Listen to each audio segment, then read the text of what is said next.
në qoftë se ti i ke raportet mirë me Zotin tënd, në qoftë se ti e ke falë namazin e sabat apo namazin e jacis, në qoftë se ti nuk i ke mërzitur prindrit e tu, dhe punë që ne jemi të obliguar t'i bëjmë në jetën tonë, jo tërmete, por edhe vdekja është e mirë se ardhur, pavarësisht moshës që ne e kemi. Pse? Sepse për ne nuk është befasi vdekja. Ne jemi shumë ftyrë qelë para vdekjes, dhe ne me duar të hapura e presim vdekjen.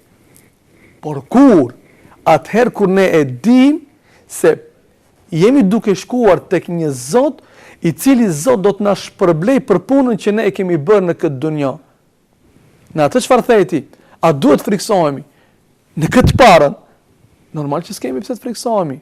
Ne i kemi kryer të gjitha obligimet fetare dhe tash a nga një tërmet, apo nga një vërshim, apo në një erë e rëndë, apo në një ndeshje, apo Zoti e din më së miri nga çfarë na është përcaktuar vdekja jonë, do të ndodhë.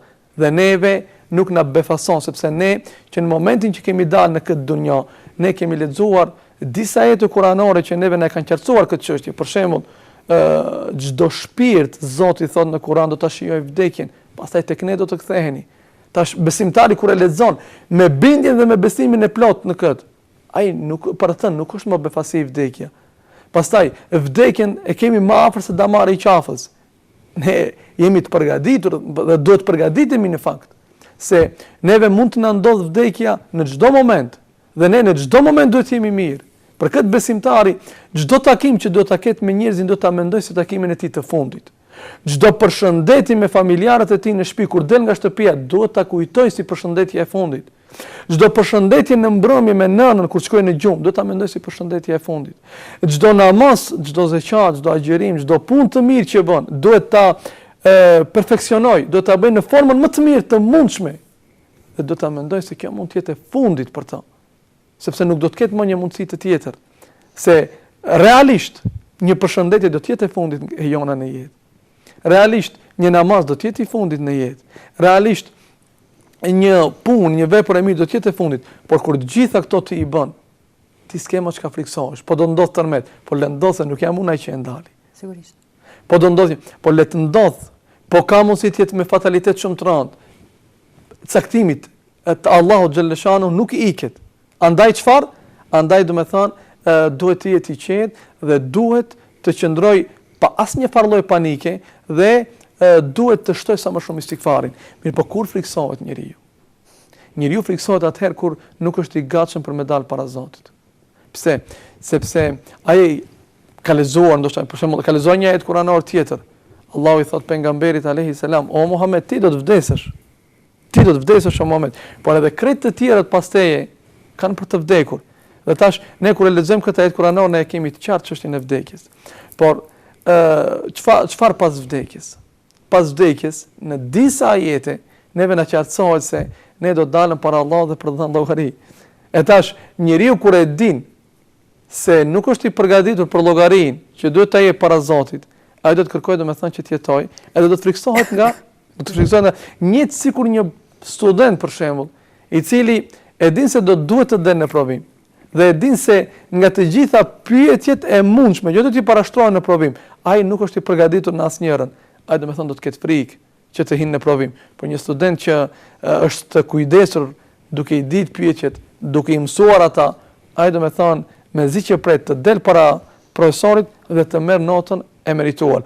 Andaj njerëzit duhet gjithmonë të merren me veten e tyre dhe duhet domethënë të përgatiten për Zotin, sepse kjo përgatitje nuk na bën neve që të largohemi nga Zoti, por kjo përgatitje për vdekje neve na e ëmbëlson jetën. Kjo duhet të jetë shumë e qartë tek njerëzit. Do thënë duhet gjithmonë të jetë prezente ky mendim se dikush e ka keq kuptuar përgatitjen për vdekje.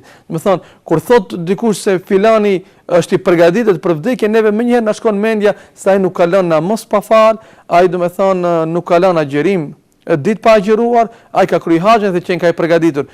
Këto po, se janë obligime fetare, janë shtyllat të fesë islame, mirë po përgatitja për vdekje nuk mjafton me kaq, po përgatitja për vdekje domethënë kupton që ti të mundosh të ndërtosh një familje, të shëndosh në të cilën familje ti do të gjesh qetësinë, ti do të jesh i lumtur.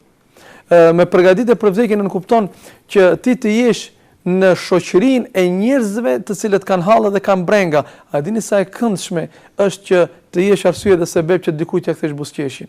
Kjo është Islami. Për këtë na ka motivuar shumë pejgamberi alayhis salam duke na thënë se vepra më e dashur tek Zoti, dëshiron që të shkosh me një vepër më të dashur tek Zoti. Pejgamberi shumë thjesht ka qartësuar këtë. Është kush të mbjellësh qetësinë në zemrat e njerëzve. Edhe kjo është. Dhe të gjitha këto përgatitje ti të ëmbëlson jetën. Dhe ti kur ti kesh jetën e ëmbël, ti do të thonë merresh me veten tënde duke u munduar që ti shtosh punët e mira, vallahin dhe billahin, betohem në Zotin e Madh, nuk do të merresh me këtë çështje.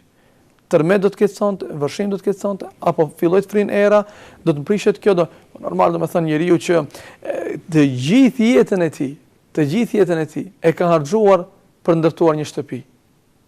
Ai do të friksohet normal.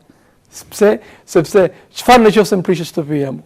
Se zemra e tij është e lidhur ngushtë me shtëpinë. Po dikush tjetër do të thonë që e ka të lidhur zemrën e tij me biznes, me tregti.